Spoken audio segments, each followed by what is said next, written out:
появляется более-менее в интернете, порой комментарий обычно, а он что там? Он разве богослов? А где его борода? И это такой низкий уровень, я поражаюсь вообще. Просто поражаюсь. 600 с лишним страниц Священного Корана. Огромное количество смыслов.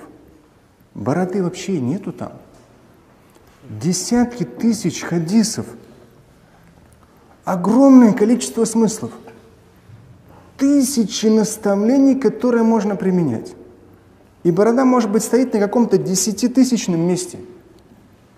И ученые на сегодняшний день, в том числе, и всегда говорили, есть вещи, которые пророк, алейхиссалату вассалям, совершал как человек, а есть те, которые он проговаривал как пророк.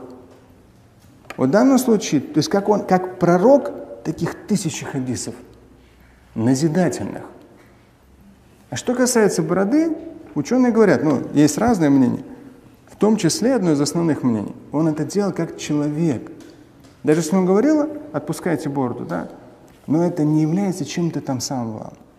Но так как ума не нужно, чтобы бороду отпустить, нейронными путями работать не нужно, физическую выполнять работу не нужно, трудиться не нужно, да ничего не нужно делать, просто несколько месяцев не брейся и все. Но зато все будут на тебя смотреть и говорить, какой набожный человек. Поразительно вообще. Поразительно. Поэтому с учетом имеющегося положения дел, мне просто даже как имаму, как человеку, который занимается больше 20 лет богословием, мне при таком положении дел мне даже нельзя бороду отпускать теперь. Чтобы люди поняли, что это далеко не самое главное в исламе. Далеко.